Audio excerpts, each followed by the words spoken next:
Assalamualaikum warahmatullahi wabarakatuh. Salam sejahtera bagi kita semua dan salam budi luhur.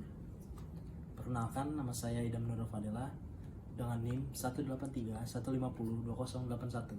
Saya selaku mahasiswa Fakultas Ekonomi dan Bisnis Universitas Budi Luhur. Pada kesempatan kali ini, saya akan menjelaskan tentang materi pertemuan 7 dengan mata kuliah Manajemen Strategi kelas FB dengan dosen pengampu Bapak Dr. Muhammad Mabrur Taufik SAG SMM. Pada pertemuan 7 kali ini, saya akan menjelaskan tentang formulasi dan safari strategi. Apa itu safari dan simulasi strategi? Menjelaskan tentang tujuan, yaitu tujuannya itu adalah yang pertama menjelaskan tentang definisi sukses dalam sebuah bisnis. Yang kedua itu adalah menerangkan hakikat strategi, terutama bagaimana menginformasikan strategi dan memilih strategi dari berbagai macam perspektif yang ada. Yang ketiga, menguraikan safari strategi yang menjelaskan tentang strategi dalam perspektif sebelum dan sesudah sejarah pemikiran strategi berdasarkan perspektif formasi dan analoginya di taman safari. Selanjutnya, saya akan menjelaskan tentang sukses.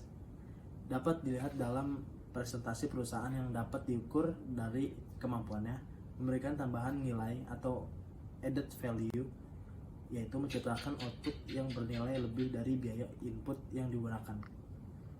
Yang kedua itu adalah perusahaan yang sukses adalah perusahaan yang mampu dalam menciptakan kapasibilitas khusus pada hubungan yang dibuatnya, dan juga perusahaan yang dapat beroperasi pada lingkungan yang mampu memaksimalkan nilai dari suatu perusahaan itu tersebut.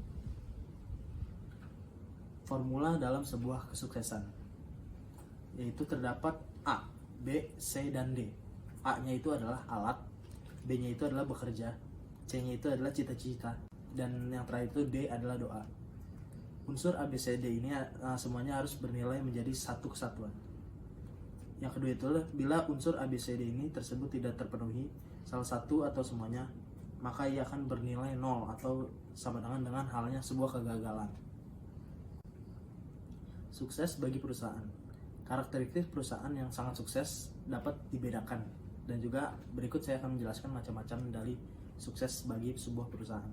Yang pertama itu adalah pemberian pelayanan berkualitas tinggi dari sebuah perusahaan. Yang kedua itu adalah inovatif dalam membuat dan merespon suatu secara cepat sesuai dengan keinginan konsumen. Yang ketiga itu adalah memiliki visi dan misi jangka panjang. Yang keempat adalah kesehatan finansial yang baik. Yang kelima adalah keberhasilan yang membuat perusahaan lain untuk menirunya. Selanjutnya, saya akan menjelaskan tentang sukses menurut keunggulan atau kesuksesan dalam keunggulan khusus. Yang pertama itu adalah diambil dari karakteristik yang tidak dimiliki suatu perusahaan lain. Yang kedua itu adalah memiliki faktor berkelanjutan dan kesesuaian. Yang ketiga itu adalah berkelanjutan apabila dapat bertahan dalam jangka waktu yang lama, maka perusahaan tersebut dapat dibilang sukses dalam jangka waktu yang lama. Yang terakhir itu adalah kesesuaian, apabila secara eksklusif mampu memberikan manfaat bagi perusahaan yang mempunyai keunggulan tersebut.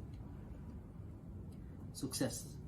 3 faktor dalam kinerja perusahaan yaitu sukses, yang itu pertama itu adalah inovasi, yang kedua itu adalah arsitektur atau desain, yang ketiga itu adalah reputasi suatu perusahaan.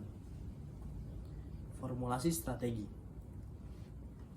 Isu sukses merupakan lingkup dari suatu perusahaan. Strategi korporat adalah pilihan bisnis, pasar, dan aktivitas-aktivitas perusahaan yang ada. Yang kedua itu adalah strategi bersaing. Posisi perusahaan relatif dibandingkan dengan para pesaing-pesaing dari pasar yang akan dipilihnya selanjutnya. Selanjutnya saya akan menjelaskan tentang mazhab dari formasi strategi. Mazhab yaitu ada desain, perencanaan, positioning, kewirausahaan, kognitif, pembelajaran, kekuatan, budidaya atau budaya, lingkungan, dan konfigurasi. Formulasi strategi sebagai 1. Proses penggambaran atau konseptual. 2. Proses formal. 3. Proses analitikal. 4. Proses pencarian suatu ide atau gagasan. Yang kelima adalah proses mental. Yang keenam adalah proses pemunculan. Yang ketujuh adalah proses negosiasi atau nego. Yang ke-8 adalah proses kolektif. Yang ke-9 adalah proses reaktif. Dan yang terakhir adalah proses transformasi atau transformasi. Selanjutnya saya akan menjelaskan tentang penggolongan mazhab. Yang pertama itu adalah pendekatan perspektif.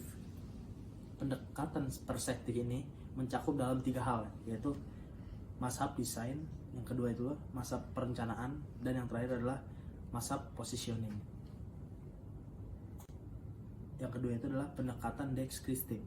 Nah, dalam pendekatan deskriptif ini terdapat 6 gagasan, yaitu pertama adalah mazhab kewirausahaan, yang kedua adalah mazhab kognitif, yang ketiga itu adalah mazhab pembelajaran, yang keempat adalah mazhab kekuatan, yang kelima adalah mazhab budaya, dan yang terakhir adalah mazhab kelingkungan. Penggolongan mazhab. 3 mazhab konfigurasi. Nah, mazhab konfigurasi ini terdapat 3, yaitu adalah mazhab ini berusaha mencari suatu pertanyaan atau pernyataan. Yang kedua itu adalah mengelompokkan berbagai elemen dari strategi. Proses pembuatan strategi ini dari struktur organisasi dan juga isinya ke dalam suatu tahapan yang khusus dalam sebuah perusahaan. Yang ketiga adalah menjelaskan proses sebagaimana sebuah transformasi perusahaan. Nah, demikianlah presentasi dan penjelasan materi yang telah saya berikan di pertemuan 7 ini. Semoga pendengar dapat memahami apa yang telah saya sampaikan. Sekian dari saya, kurang lebihnya mohon maaf. Wassalamualaikum warahmatullahi wabarakatuh. Salam budi luhur.